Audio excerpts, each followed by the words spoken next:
The sun hung low in the sky, casting long shadows across the busy city streets. The bank, standing tall in the center of the financial district, was a towering symbol of power and influence. For years it had served as the backbone of the city's economy, its vaults filled with the wealth of the rich and powerful. Inside, the air was always crisp and the marble floors gleamed under the fluorescent lights. The bank was an institution and nothing seemed capable of challenging its authority. But on this particular day, the normal hum of activity was broken by the arrival of an old man. He was an unassuming figure at first glance, his wrinkled face hidden behind a thick beard and worn-out clothes. His steps were slow and deliberate, his feet dragging slightly as if each movement took more effort than it should. In his right hand he clutched a small, tattered sack. He was the kind of man people might ignore on any other day, the kind who didn't belong in places like this. But today he was different. Today he was about to shake the very foundations of the bank. At first no one noticed him. The staff behind the front desk were busy with their usual tasks, answering phones and directing customers. But when the man approached the counter, everything stopped. The silence spread like a wave, rippling through the room as the old man's presence demanded attention. He wasn't tall, nor was he particularly imposing, but there was something in his eyes that drew the attention of everyone around him. It was the kind of look that made you wonder if you were seeing something more than what was visible, a kind of quiet certainty. When he reached the counter, he placed the sack down gently as though it contained something precious, though to anyone else. It was just an old cloth bag. "I am the owner of this bank," he said in a voice that was low yet firm, carrying a sense of authority that belied his frail appearance. The words hung in the air, heavy and almost surreal. The bank's receptionist, a young woman who had worked there for 5 years, looked up at him in confusion. She thought he might be joking or perhaps even delusional. After all, this was one of the largest and oldest financial institutions in the city, with a long and storied history. Ownership was not something that could be claimed by just anyone, especially not by a man who looked as though he had lived a life filled with hardship and struggle. "I'm sorry, sir," she said politely, her voice betraying the nervousness she now felt. "But I don't think you understand. This is a well-established institution. Are you here to make a deposit or to open an account?" The old man didn't respond immediately. Instead, he simply looked at her with calm, unblinking eyes, the kind of stare that made the young woman feel as though he was seeing right through her, reading every thought she tried to hide. His presence seemed to fill the room, making everything around him feel distant and unimportant. "I'm here to take what is mine," he replied, his voice unwavering. "I am the rightful owner of this bank and I've come to reclaim it." At that moment, the receptionist glanced nervously over her shoulder to her supervisor, a middle-aged man who had been working in the bank for over 20 years. He was always impeccably dressed, his suit and tie neatly pressed, his hair perfectly combed. He stepped forward, his polished shoes clicking against the marble floor as he approached the old man. "Sir, I'm afraid there must be some misunderstanding," the supervisor said with a forced smile, trying to mask his rising irritation. "This bank has been in operation for over 100 years, and it's one of the most respected institutions in the country. We have no record of any ownership claims like yours. I believe you may need to speak with someone in our legal department." The old man didn't flinch at the dismissal. Instead, he merely nodded, his eyes never leaving the supervisor's face. There was no anger in his gaze, no frustration, just an unwavering calmness that seemed to unsettle everyone in the room.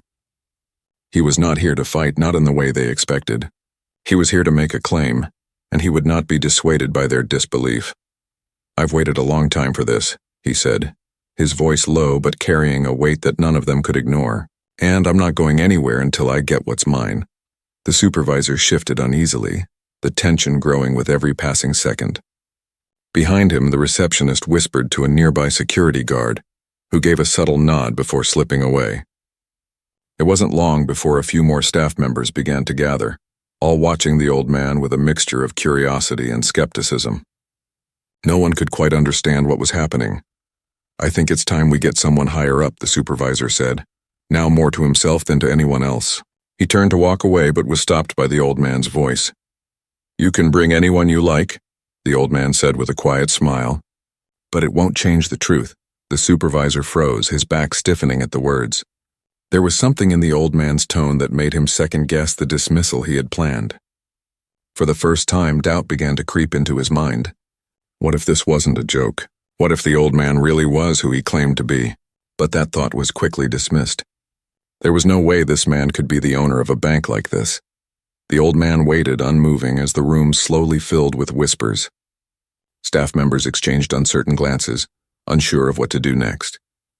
Some of them chuckled nervously, others shifted uncomfortably, but no one moved to challenge the old man further. He was an enigma, a mystery that none of them could quite comprehend. But little did they know, his claim was not as absurd as it seemed. In fact, it was the beginning of a story that would change everything. The atmosphere in the bank was growing tense as the old man stood resolutely at the counter, his sack still resting beside him as if it were the most important thing in the room. The staff, once confident and dismissive, were now uncertain and uneasy. They had seen many people come and go in the bank over the years, from the most powerful businessmen to the humblest clients, but none had ever made a claim like this. The old man's words hung in the air, his calm demeanor making their disbelief feel all the more misplaced. The receptionist, still unsure how to respond, turned to the supervisor once more. "I think it's time to get someone higher up," the supervisor repeated, his voice no longer as confident as it had been just moments ago. The air of arrogance he had carried with him earlier was now replaced by hesitation. He quickly disappeared into the back office, leaving the old man standing alone in the center of the room. The whispers grew louder, the curiosity of the other employees mounting as they exchanged looks, wondering just who this man was. Some started to wonder if maybe, just maybe, there was some truth to his claim. But most of them, to their credit, tried to hold on to the notion that the old man was nothing more than a delusional fool. It was easy to dismiss him that way. After all, how could someone like him possibly own something as grand and powerful as the bank? Minutes stretched into what felt like hours as the old man waited patiently, showing no sign of impatience or anger. His eyes remained fixed, almost piercing through the very walls of the bank as if he were seeing something the others could not.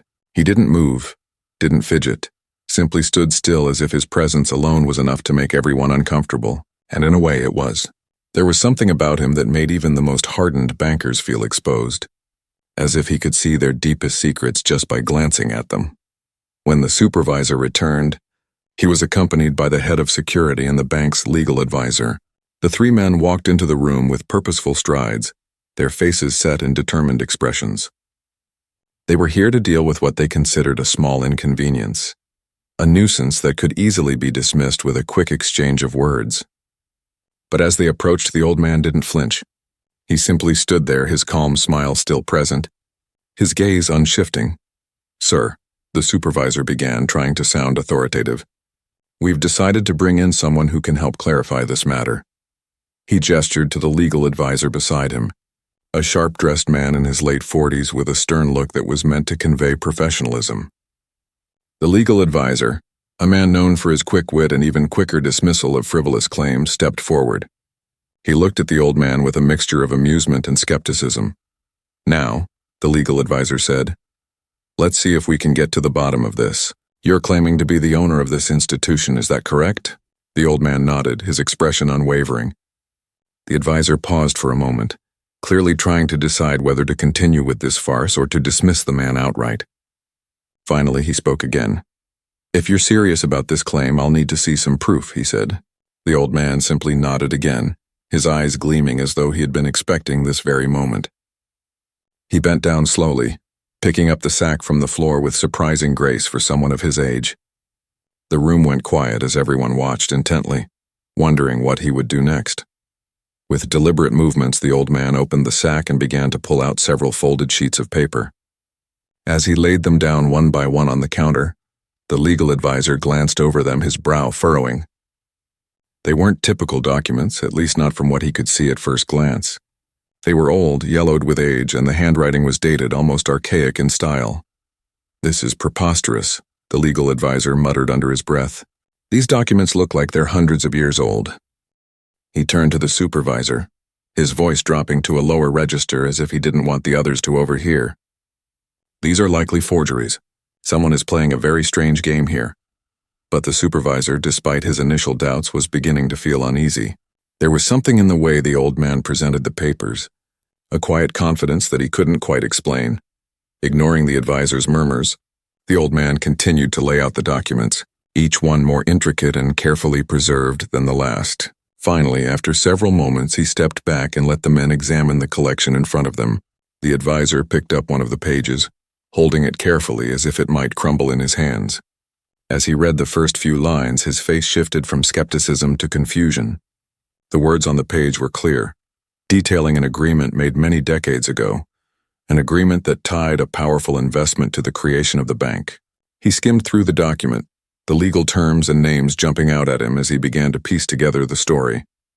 The signatures at the bottom of the page were from names he recognized, names tied to the very foundation of the bank. But then something struck him. The old man's name appeared at the very end of the document.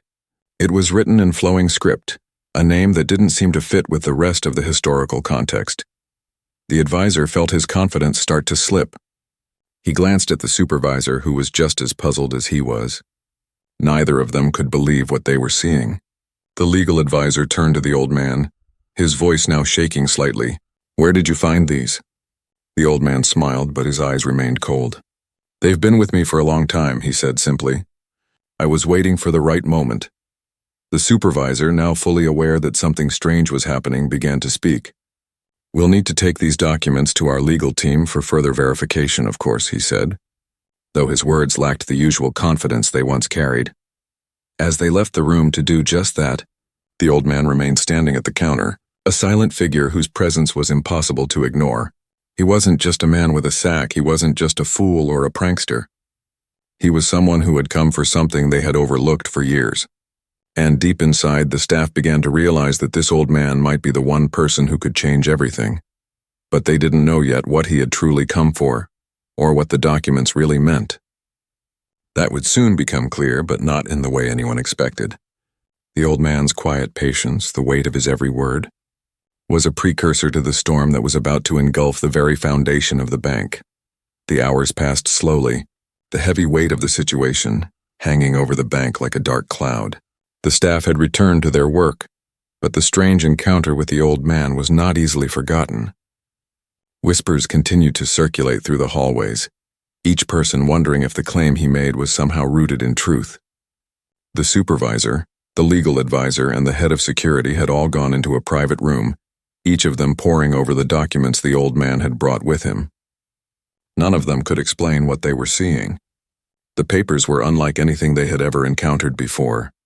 And despite their initial skepticism, doubt was beginning to creep in. In the silence of the room, the supervisor couldn't help but replay the moments leading up to the discovery of the documents. The old man had been calm, almost too calm, as if he knew exactly how the events would unfold. There was something unnerving about the way he spoke, something in his voice that made it hard to dismiss him entirely. When the supervisor had first seen him, he had assumed the old man was just a senile stranger, someone who had wandered into the bank by mistake. But as the man spoke, as he laid out each paper with precision and care, it became clear that there was more to this story than anyone could have imagined. The legal advisor, whose confidence had been shattered, stared at the papers before him. They told a story that no one could have predicted. The contracts, written in ink that had long since faded, outlined a transaction between the old man's family and the original founders of the bank. The deal was not a simple investment, but something far more intricate and important. It was a transfer of ownership, an agreement that had been buried in the annals of the bank's history, forgotten by time. How had they missed this? How had no one ever questioned the legitimacy of the bank's true origins? The legal advisor felt a pang of panic rising in his chest. His entire career had been built on his knowledge of the law, on his ability to protect the bank's interests. And now it seemed that all of that was about to unravel. The head of security, a large man with a stern face, sat in the corner, his arms crossed over his chest as he observed the others. He had been skeptical from the beginning, but now he wasn't so sure. The documents were old, yes, but they didn't seem like forgeries. They were too detailed, too specific in their language, and there was something about the way the old man had presented them. He had known exactly what to expect. He hadn't flinched when the advisor questioned him, hadn't reacted when they expressed doubt. The security officer shifted uneasily in his seat. What if they had misjudged the situation? What if the old man was telling the truth? Back in the main lobby, the old man waited, his quiet presence unchanged by the flurry of activity in the back rooms.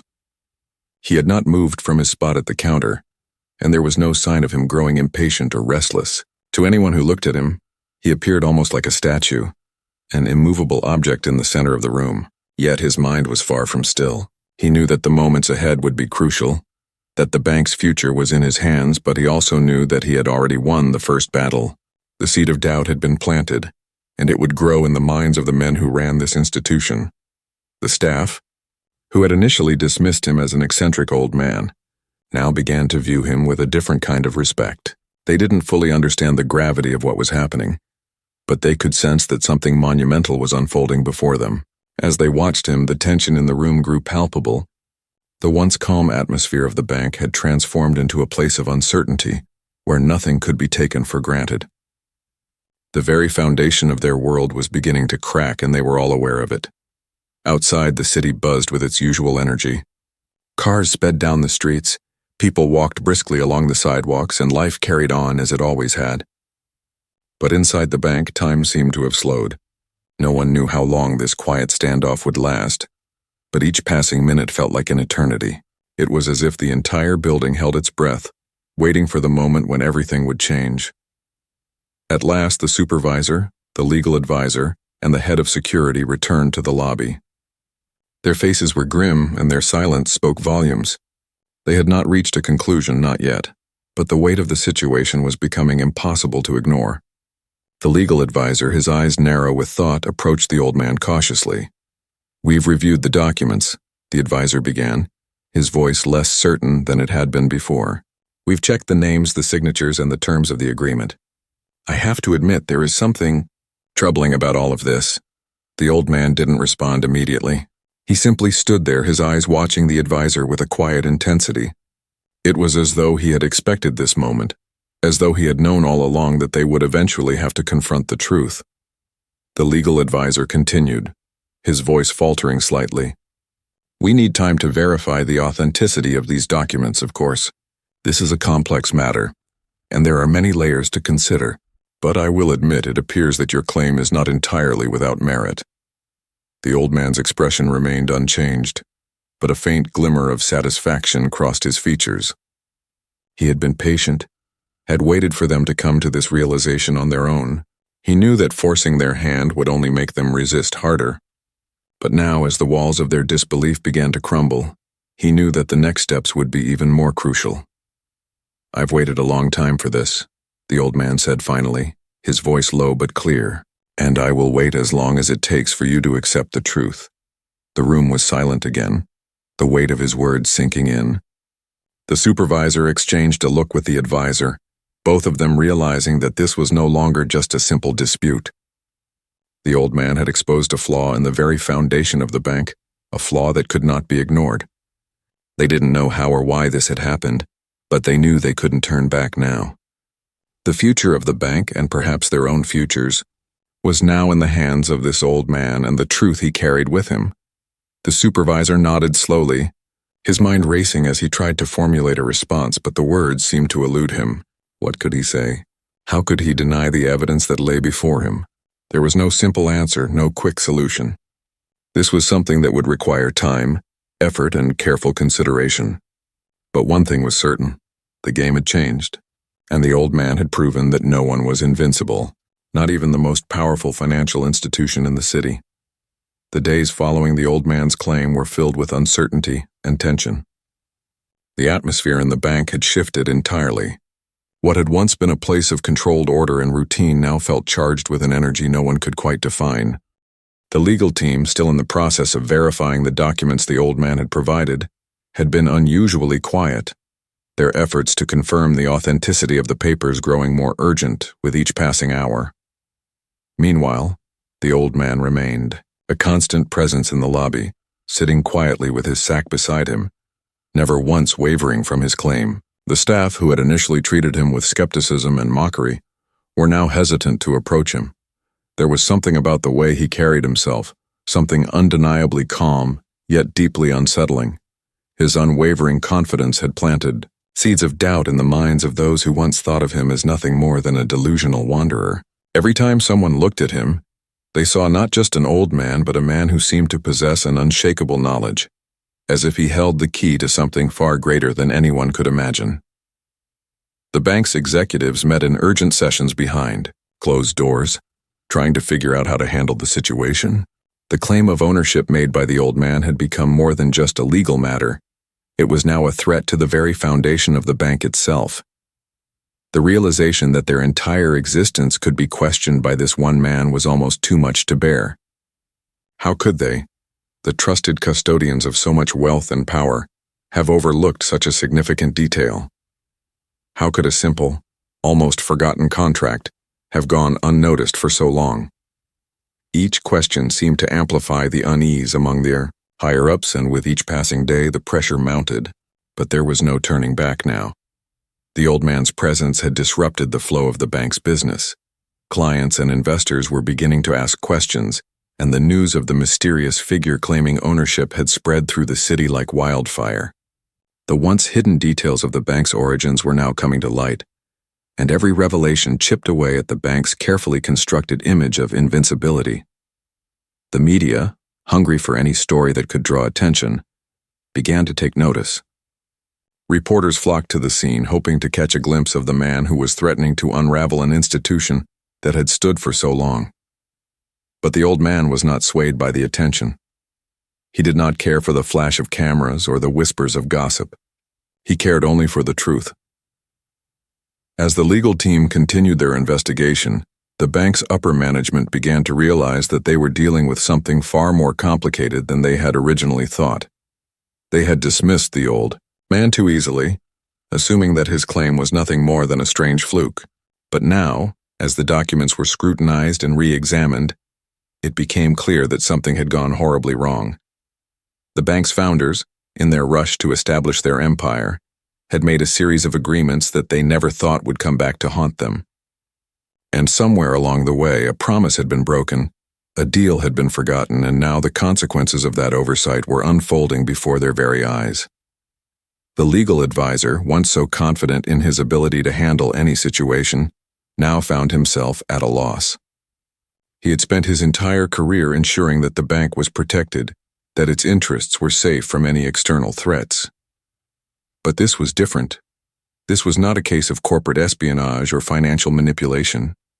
This was something far deeper, a question of ownership, of legacy, of power.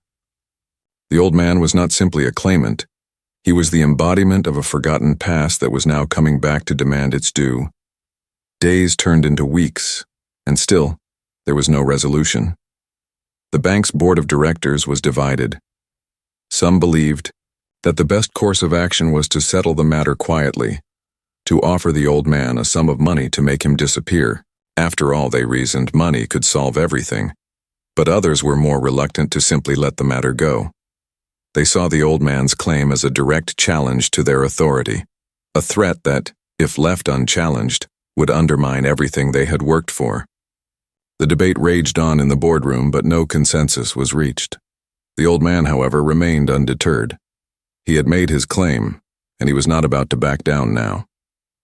As he sat in the lobby, day after day, he watched as the staff came and went, their expressions ranging from confusion to frustration. He watched as the once proud executives huddled in private, their discussions growing more heated with every passing hour. And all the while he never moved, never faltered in his resolve. He knew that the truth was on his side. He knew that the papers he had presented were undeniable, that the history of the bank was not as pristine as it appeared to be, and he knew that the time was coming when the bank's leaders would have no choice but to confront the truth. One afternoon, as the sun began to dip below the horizon, casting a warm golden glow over the city, the supervisor approached the old man.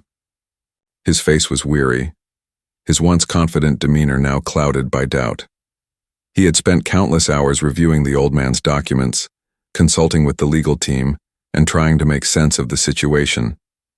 And now, as he stood before the old man, he realized that there was no way to avoid the inevitable. "Sir," the supervisor began, his voice carrying a tone of reluctant respect, "we've come to a conclusion. We've verified the documents, and I have to admit they're legitimate. Your claim is valid." The old man looked up at him, his expression unchanged. There was no triumph in his eyes, no sense of victory. He had expected this moment, had known that it would come. But still, there was a quiet satisfaction in knowing that the truth had finally been recognized. "I've waited for a long time," the old man said, his voice low but steady, "but I never doubted that the truth would come to light."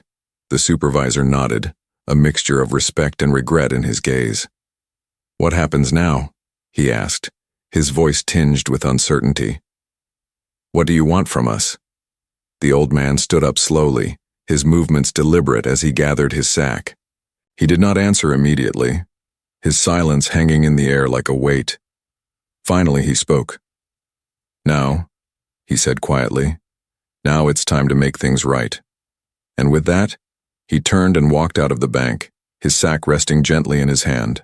The staff watched him go, unsure of what the future held, but certain that their lives would never be the same again. The days that followed the old man's departure were filled with a sense of unrest that no one at the bank could shake off. The truth had been revealed and there was no going back. The old man's claim of ownership was no longer a matter of debate, it was a matter of fact. What had once been dismissed as an impossibility had now been proven, and the realization of that truth weighed heavily on everyone involved. The once unassailable fortress of the bank had shown cracks, and now the task before the bank's leadership was to figure out how to deal with the consequences. In the aftermath of the old man's revelation, the legal team worked tirelessly to determine what the next steps should be. There was no precedent for a situation like this, no playbook to follow. The legal advisor, who had once been so sure of himself, found himself at a loss. For years, he had built his career on protecting the interests of the bank, on ensuring that it remained untouchable and immune to any external challenges. But now, everything he had worked for seemed to be crumbling before his eyes. The weight of his failure pressed down on him, but there was no time for self-pity.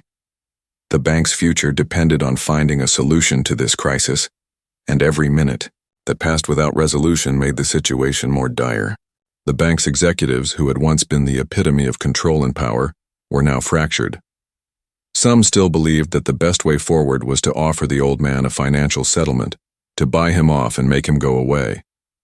They argued that the value of the bank far outweighed any amount of money they could offer him, but others were more hesitant, unwilling to bow to what they now saw as a threat to their authority.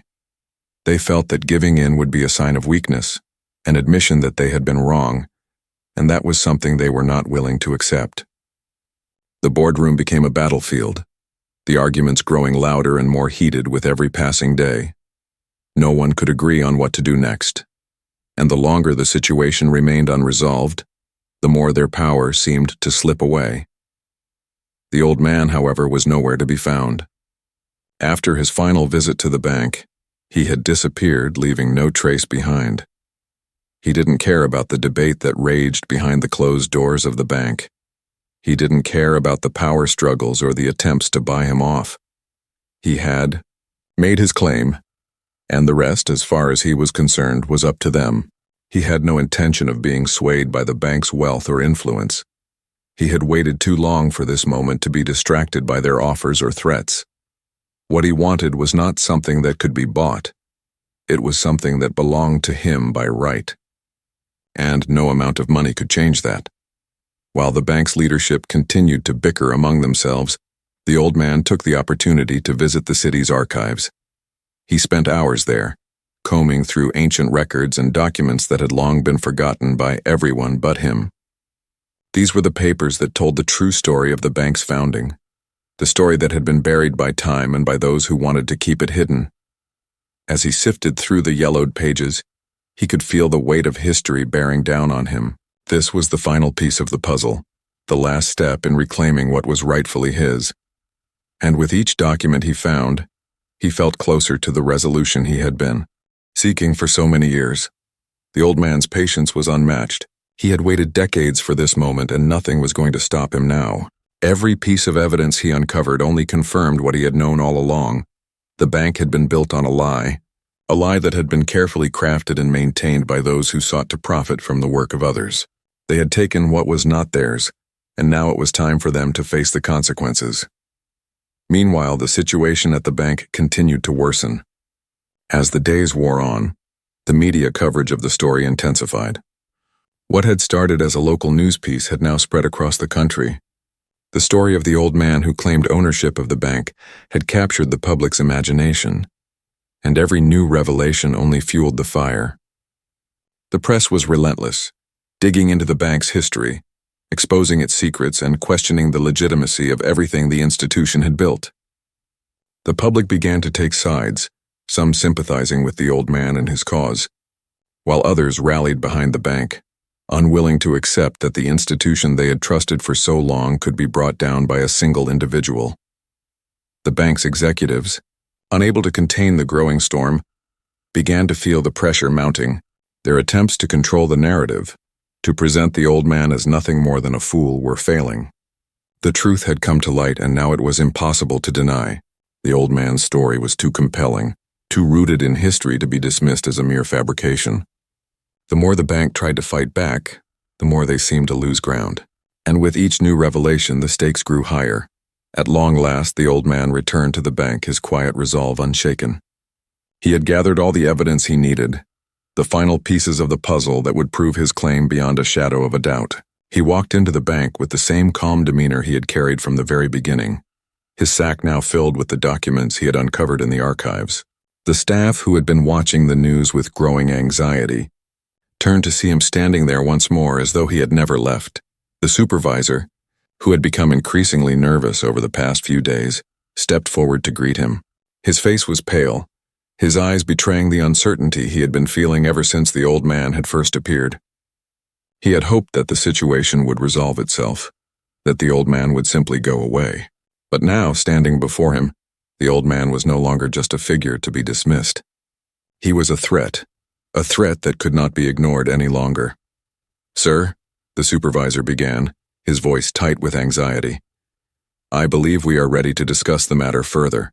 But I must ask, what is it that you want from us?" The old man looked at him, his expression unwavering. "I want what is mine," he said simply. "I want what was taken from me, what was stolen from my family, and I want it back."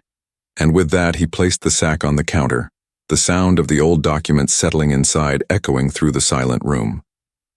The supervisor looked down at the sack, his heart sinking as he realized that there was no escaping what was coming next. The truth had arrived, and there was no turning back. The silence in the room was palpable as the old man placed the sack on the counter. It was a simple gesture, but it carried with it the weight of decades of waiting and perseverance. The supervisor stared at the sack, his mind racing. He had hoped that the situation would somehow resolve itself, that the old man would have been content with his brief moment of fame and move on. But now, standing in front of him, the reality was clear. The old man was not going anywhere, and the bank's carefully constructed world was teetering on the edge of collapse. Behind the supervisor, the other executives stood frozen, their eyes fixed on the sack as if it contained some kind of dark secret. They had hoped to contain the situation, to deal with it quietly, but now they could see that the old man was not going to be bought off with money or offers of a settlement. His claim was too solid, his evidence too undeniable. The pieces of the puzzle had all come together, and the story they had tried so hard to bury was now being laid bare for the world to see. The old man, standing before them, seemed to radiate a quiet power. He did not need to raise his voice or make demands. His mere presence was enough to command respect. The arrogance that had once defined the bank's leadership had been replaced by uncertainty, by the dawning realization that they were no longer in control. The old man had taken control of the narrative, and now it was up to them to figure out how to respond. The supervisor hesitated for a moment before speaking, his voice shaky as he addressed the old man. "Sir, we've been over the documents. We've verified them as best we can, and, well, I have to admit that your claim is valid. But what do you want from us now?" The old man's eyes never left the supervisor's face. There was no anger in his gaze, no malice, just a quiet, unyielding determination. "What I want is simple," he said, his voice steady. "I want what was promised to my family. I want what is rightfully mine, and I want the people who have taken it from us to answer for their actions." The supervisor swallowed hard. He had feared this moment, had known deep down that it would come to this. The old man wasn't here for money or power. He was here for justice, and that was something the bank could not easily dismiss. The bank had built its empire on the backs of people like the old man's family, people who had been forgotten by time and by history. But the old man had not forgotten, and now, with his claim fully supported by the evidence he had gathered, the bank was on the verge of losing everything. The legal advisor, who had been standing in the back of the room, stepped forward. He had spent hours poring over the documents, trying to find some way to discredit them, to find a loophole, something that would allow the bank to retain control. But now, as he stood in front of the old man, he could see that there was no way out. The truth had already been established, and it was undeniable. We will need to consult with the board of directors, the legal advisor said, his voice faltering slightly. This is a matter that goes beyond just legalities. There are decisions to be made, and the old man cut him off with a raised hand. There's no need for further consultation. I've already waited long enough. The time for decisions is over. I'm here to take what's mine. The supervisor's heart sank. He could see the old man wasn't bluffing. He wasn't interested in negotiation or compromise. The bank's entire history, its very legitimacy, was now on the line. And in that moment, the supervisor realized that no matter what the board decided, no matter how much money or influence they threw at the problem, they would not be able to stop the old man. The truth was more powerful than anything they could offer. The old man slowly opened the sack, his hands moving with deliberate care. He pulled out a series of documents, each one older than the last, and laid them out on the counter for all to see. As the staff gathered around, the weight of history settled in the room. These weren't just ordinary papers, they were the foundation of a promise made long ago, a promise that had been broken by greed and ambition. These, the old man said, his voice low but clear, are the original contracts, the agreements that established my family's rightful ownership of this institution. These are the papers that prove we were never given what was promised. The bank's founders, in their rush to build an empire, decided to disregard the terms of the agreement. They chose to ignore the fact that my family was the true owner, and instead they seized control. The supervisor picked up one of the papers, his hands trembling as he read the fine print. The language was complex, the terms intricate, but there was no mistaking the intent. The old man's family had been promised a substantial stake in the bank's creation, a promise that had been broken and buried under layers of bureaucracy and time. As the supervisor read on, the realization hit him with a force that nearly knocked the breath from his chest. The bank, the very institution he had worked for all his life, had been built on a lie that had been perpetuated for generations. The legal advisor, who had been reading over his shoulder, gasped. This can't be true," he muttered, his voice thick with disbelief. "How did we miss this? How could this have been overlooked for so long?" The old man's gaze softened, but there was no pity in his eyes. "Because people like you don't look at the past. You build your empire on the present, on what's convenient, on what serves you. But you never think about what came before, about the promises that were made and broken. You never think about the people who were left behind." The supervisor closed his eyes for a moment, trying to absorb the full weight of what the old man was saying. He had spent his life serving the bank, believing in its mission, its power, its untouchable status. But now, standing in front of the man who held the key to the bank's true history, he realized that everything he had known had been an illusion. "We can't undo the past," the supervisor said quietly. "We can't go back and change what happened." "No," the old man agreed, "but we can make it right. I'm not asking for vengeance. I'm asking for what was promised, what is owed. The bank will be restored to its rightful owners, and the truth will be acknowledged. That is all I want." The tension in the room was unbearable. The old man's words hung in the air, and no one could find a way to argue with them. They knew that the bank could not continue to operate under the cloud of this truth. The question now was what they would do about it. The supervisor, unable to make the decision alone, turned to the others in the room. The legal advisor looked at the papers once more, his face pale and drawn. The other executives stood in silence, unsure of what to say, each of them contemplating the consequences of accepting the old man's claim. The fate of the bank and the future of their careers hung in the balance, but the old man had already made up his mind. He had waited long enough. The time for decisions was over. He was here to claim what was his, and no one, not even the powerful leaders of the bank, could stand in his way. The day had arrived when everything would be settled. The weight of the decision had grown heavier with each passing moment, and the old man, whose claim to the bank had once seemed absurd, now stood at the center of a historic confrontation. The bank had been his family's for a time long before it had been built into the financial empire it was today. Decades of deception, of broken promises had led to this moment, and now no one could deny the truth any longer. The bank's leadership, once so secure in their positions, now found themselves at the mercy of the man who had come to reclaim what was rightfully his. The atmosphere in the boardroom was thick with tension as the executives gathered around the table. The decision that was about to be made would change the course of history, and no one knew exactly how the cards would fall. The legal advisor, who had once been certain of his ability to handle the situation, sat in silence, his hands folded in front of him. The supervisor, whose face had grown pale in the days since the old man's last visit, stared at the documents in front of him, still unable to fully comprehend the implications of what had been uncovered. The rest of the board members, their faces etched with fear and uncertainty, could only wait and wonder what the outcome would be. They had tried everything to stop the old man, to find a way to discredit him, to throw enough money at the problem to make it disappear, but nothing had worked. Every time they thought they had found a way out, the old man had proven them wrong. His patience had outlasted their arrogance, and now, the truth could no longer be avoided. The past was coming back to haunt them, and there was no escaping it. As the old man entered the room, his presence was like a force that swept through the room, silencing everyone. He did not walk with haste, nor did he show any signs of urgency. His steps were deliberate, slow, as though he were fully aware that the moment had come. He was not here to make threats or demands. He was here to claim what had been promised to his family, what had been unjustly taken from them. The board members exchanged nervous glances as the old man took his seat at the far end of the table. His sack, the one that had carried the documents that had changed everything, was placed gently on the table beside him. The silence in the room was deafening as the old man's eyes scanned the faces of the men and women who had once thought themselves untouchable.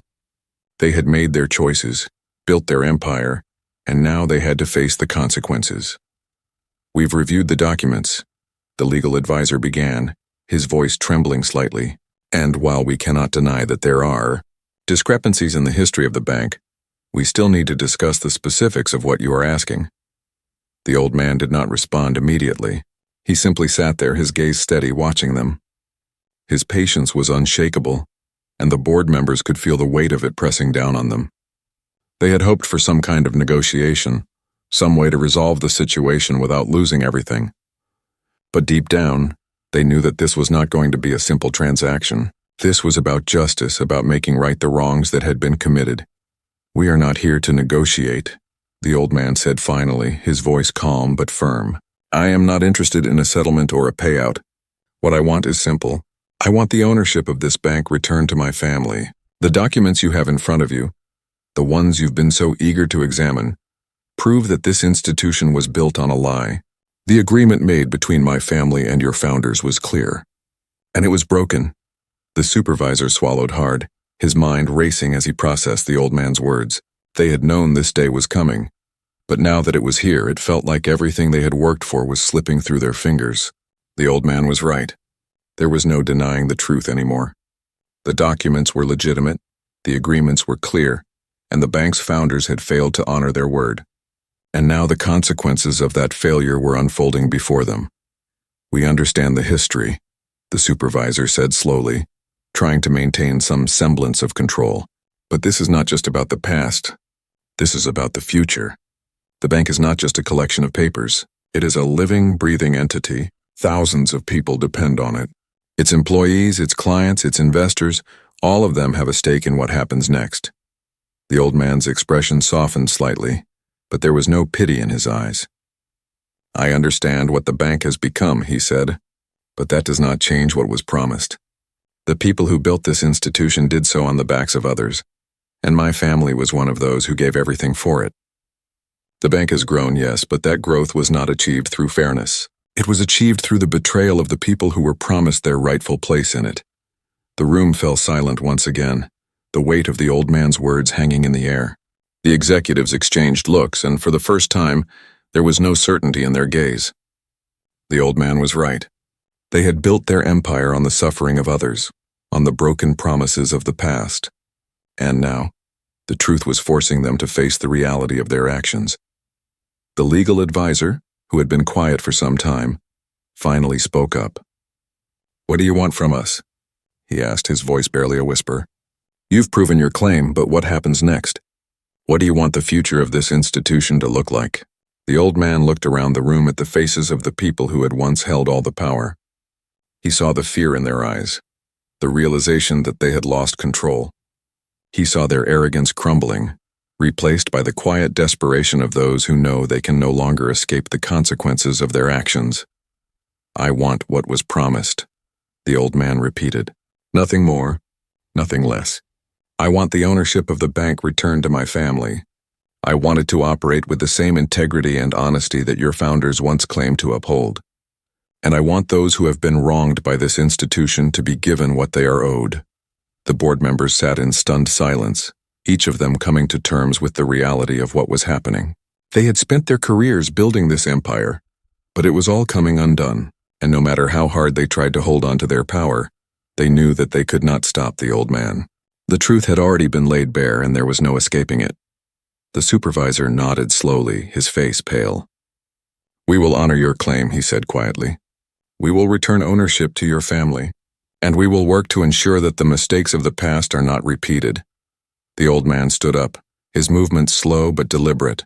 He had won. The bank, which had once seemed so untouchable, was now in his hands.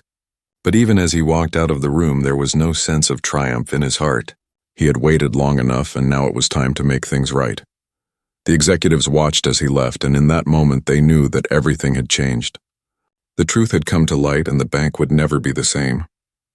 But perhaps in the end that was a good thing, because now, for the first time in a long while, the bank would have to operate with honesty and integrity, and the people who had been wronged would finally have their voices heard. And as the old man walked away, carrying the weight of history on his shoulders, the bank's leaders were left to ponder the true cost of their actions. The empire they had built was no more, and in its place stood a new beginning, a beginning shaped by the quiet, unyielding force of justice. The city woke to a new day, its skyline bathed in the soft glow of the morning sun. The streets were busy as always, the hum of traffic filling the air.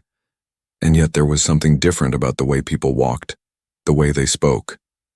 Something had changed, though most of them did not yet know what it was. It wasn't just the world outside, but the world inside the towering bank that had once stood as a symbol of power and invulnerability.